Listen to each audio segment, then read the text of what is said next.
Welcome back to WagerTalk.com.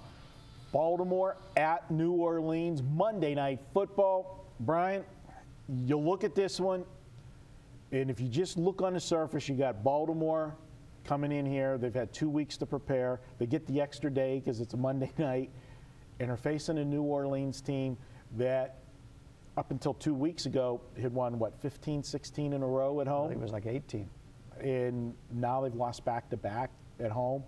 And they lost last week to a Cincinnati ball club that looked as bad as a football team could look on national TV on Thursday night against your Cleveland Browns 2 weeks ago. I guess that old saying I've heard somewhere about no team's as good as their best, or as bad as their worst. I heard that on a radio show earlier. Yeah, I'm sure you have.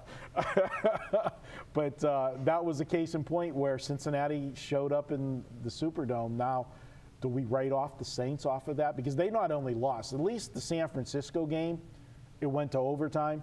Cincinnati took it to them from start to finish. The Saints were never in that game on Sunday. No, they weren't. And from last week's videos, I had New Orleans as a teaser, getting down to one, figuring winning 18 out of 19 at home, off the loss, they come back. Maybe we've got to the point now that New Orleans isn't very good. And you go back, they played 4 home games this year. Their win was against Tampa Bay. They came from the grave. In overtime. They came from the grave in that game. They were down 2 scores most of that game. Yeah, so this is a team right here that has not played nearly as well as home. And they've had such a home field advantage. Seattle, also New Orleans, last few years, we just take it for granted that if they're in a must-win situation, they're going to win at home. Just hasn't worked out that way this year, and it's just not me. I mean, we've got a colleague that's been high on Seattle, and it's obvious that Seattle You have a colleague. We know a guy who's high on Seattle, and Seattle's just not the same. Maybe New Orleans isn't the same. Maybe it's to the point where, okay, we're going off of last year's glories and past year's glories. Maybe they're just not very good this year. The defense has not been good, and the offense really hasn't been as good as it has been in the past. Obviously, when Graham's in the game, that's a huge help. It's like New England with Gronk. When you get that big tight end, you're able to score some points. But I have serious concerns about New Orleans here. And as you mentioned, Baltimore coming off of the bye, 10-2 against the spread, coming off of the bye. They're right in it once again. 1 week you're in last place in that division. The next week you're in first place in that division. Nobody wants that division, even though all the teams have winning records. Well, the flip side to that is the division that the Saints are in. Everybody's almost still in it with that one. The funny thing is, the team with the worst record, 4-6 Saints, are tied for first. The team, Baltimore, were they 6-4?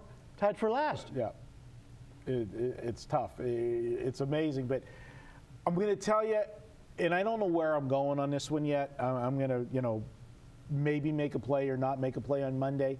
But one thing that just this reminds me of a game. And I'm going to tell you the game, and we always go out every Monday night, watch the games, me, you, and some of our other friends. The Steelers, when they played Houston, it was a game that the Steelers weren't playing well coming into that Sunday night game. They were coming off that horrible game against Cleveland, the 31-10 trouncing by your Browns. Go ahead, take your bow. And I said, I'm going to take Pittsburgh here. If I lose this game with the Steelers, I'm done. Mail the season in on the Steelers. This is a game they have to have. It's going to be one of those games where they're going to find a way to win it.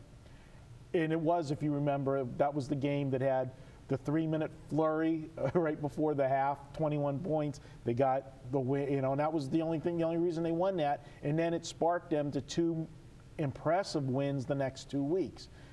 This is that game for the Saints. If they don't win this, I think their season's over. It may already be over, but they're in a division that maybe 7-9 is going to win the division, but still, if you lose 3 in a row at home and now you're heading out on the road, where's this team go from here? I definitely have to respect your opinion on this because you are the king of the 3-minute flurry. But yeah, I understand your point in that regard, but I just think this team came into the season with such high expectations. Now maybe they're just starting to realize they're not very good. Baltimore is a team coming off an extra week of preparation, I think there's some value there. And you're not even listening to me, Art. I can tell right now. You just, in that little mind, just thinking of something. What's my comeback here? Yeah. My comeback is I could pull my phone out, and I got a text from somebody's wife on Saturday night about 3 minutes. So don't make me pull that out, sir. Nobody wants to see you pull it out, let me tell you that right now.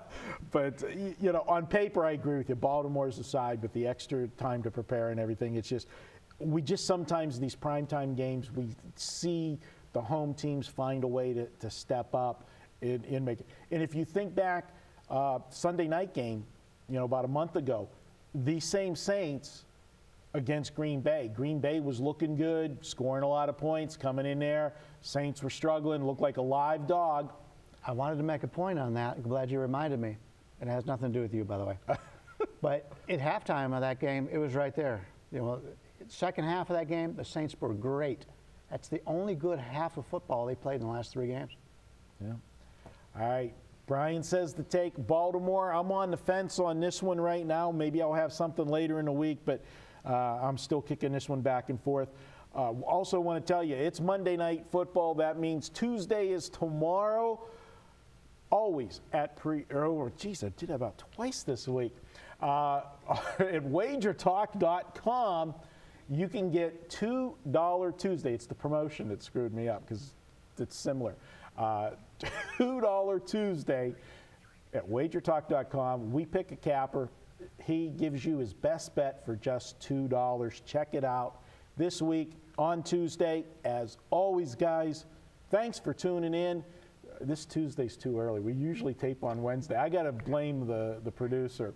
I'll talk to him when we get off the air. But he is Brian Leonard. I am Marco D'Angelo, both from wagertalk.com. We'll be back next week. Have a great week, guys. It reminds me of yesterday. I'm having the